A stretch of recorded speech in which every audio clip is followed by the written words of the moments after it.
કચ્છ જિલ્લાના મુન્દ્રા ખાતે ગોચર જમીન સરકાર દ્વારા અદાણી કંપનીને અપાતા જાડેજા ગજેન્દ્રસિંહના વિરોધ સામે કંપની દ્વારા અનેકવાર જાડેજા ગજેન્દ્રસિંહને ખોટા કેસમાં ફસાવી દેવાની ધમકી આપતા ભિલોટ ગામના લોકો દ્વારા જાડેજા ગજેન્દ્રસિંહના સમર્થનમાં આંદોલનની ચીમકી આપી છે। કચ્છ જિલ્લાના મુન્દ્રા ખાતે અદાણી કંપની દ્વારા ગૌચરની જમીન સરકાર દ્વારા આપી દેવાના કારસા સામે ગૌસેવક જાડેજા ગજેન્દ્રસિંહ નવી નાળના વતની એવા અદાણી કંપનીની સામે અડીખમ માતા ગૌત્રીની ગૌચર જમીન માટે અનેકવાર રજૂઆતો કરીને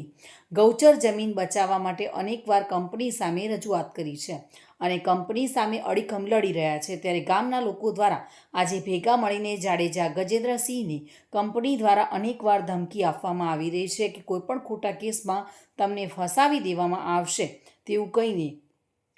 તેમના ઘર પર કોઈ કેસ થશે અથવા તેમની ધરપકડ થશે તો કોઈપણ પ્રકારનું જુલ્મ સહન કરવામાં આવશે નહીં, તેની સામે લડી લેવામાં આવશે તેવું ભિલોટ ગામના તમામ લોકો દ્વારા જાડેજા ગજેન્દ્રસિંહના સમર્થનમાં આવવાનું, માતા ગૌત્રીની જમીનને પરત લાવવા માટે ગજેન્દ્રસિંહની પડખે ઊભા રહેવાનું તેમજ જરૂર પડે તો મુન્દ્રા ખાતે 10,000 માણસો લઈને જવાની તૈયારી બતાવી હતી।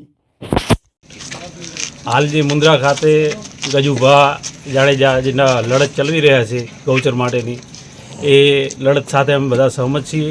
अने ए लड़त विरोध अडाणी कंपनी द्वारा जे एमना उपर खोटा केसो करवामां आवी रह्या छे ए अमे बिल्कुल चलावी लेशुं नहीं अने एमना जे पण समर्थननी जरूर पड़शे ए अमारा गाम वती अमे समर्थन पूरुं पाडशुं। 2014 થી ગૌચર માટે લડત લડી રહ્યો છે, એના માટે અમારું આધારે આલમ ભિલોટ ગામની એના સાથે છે, કાયમી રહીશું અને જોડાઈશું। એના માટે એને એનું નથી કરવું, સ્પેશિયલ ગાયા માટે અને અસલ દરબાર ગાયા માટે લડતો એને કાયમી લડશે પાછો અને અમે બધા એના માટે આખી અમારી 18 વરણ ભિલોટ તૈયાર છીએ ગજુભાના સપોર્ટમાં। ગજુભા પોતાનો નહીં વિચારતો, ગાયા માટે ગૌચર જમીન અદાણીને નથી આપી એના માટે 2014થી એની લડત ચાલુ છે। અમે એના ફૂલ સહકારમાં ચાલુ છે, સંમત છીએ અને સાથે રહીશું। જે ગજુભા મુન્દ્રા ખાતે જે ગૌચર જમીન માટે જે લડત લડી રહ્યા છે એના માટે અમે એમને સાથ સહકાર આપવા માટે અમે તત્કાળ એમના જોડે જવા માટે અહીંથી પણ જરૂર પડશે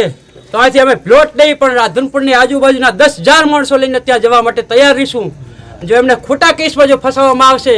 તો અમે અહીંથી 10,000 માણસો અમે અહીંથી એક સાથે જઈશું અને એમના જોડે ઊભા રહીશું, એમના પક્ષમાં ઊભા રહીશું। ગૌચર જમીન સરકાર જે આપી રહી છે એ વેચાણ જમીન કોઈકને આપણે અમે ક્યાં ના પાડીએ છીએ, ભલે વેચાતી જમીન લે પણ ગૌચર જમીનમાં જે મુદ્દો ઉઠાવી રહ્યા છે એમના માટે અમે એમની સાથે છીએ અને એમની પડખે ઊભા રહીશું। એ સાથે હું નમ્ર અપીલ કરું છું બધાને કે બધા એમની સાથે જોડાઓ અને બધાય રાધનપુર તાલુકા આખા વિનંતી કરું છું કે બધા એમની સાથે જોડાઓ। જે અત્યારે મુદ્દો છે ખાસ કરીને ગૌચર જમીન માટે ગજુભાજી લડી રહ્યા છે તેમને ખોટા પ્રયાસથી ધાક ધમકીથી ખોટી રીતે દબાણ કરી અને અદાણી કંપની અને એના જે વચેટિયાઓ છે ખોટી રીતે દબાણ કરી ગજુભાઈને ખોટા કેસોમાં ફસાવવાની કોશિશ કરી રહ્યા છે। જો આવા કેસોમાં ફસાવવાની કોશિશ કરશે તો અમે અને અમારું ગામ બધું એની સાથ સહકાર છીએ, બધી રીતે ભેગા જ છીએ। આવી રીતે ના કરે તેની નમ્ર વિનંતી। મારું એટલું જ કહેવાનું છે કે ગૌ માતા વિશે જે અત્યારે હાલ નવી નાળ ગજુભા ભીમાજી જાડેજા દ્વારા જે લડત ચાલુ છે અદાણી કંપની સામે કે જે ગૌચર માટે લડત ચાલુ છે, જે એ આંદોલન કરે છે એમાં અમારો સાથ સહકાર સપોર્ટ ફૂલ રહેશે અને આંદોલન કરવાનું રહેશે એમની સાથે અમે આંદોલન પર પણ ઉતરીશું। વસંત કડિયા સાથે bureau report, today Gujarati news.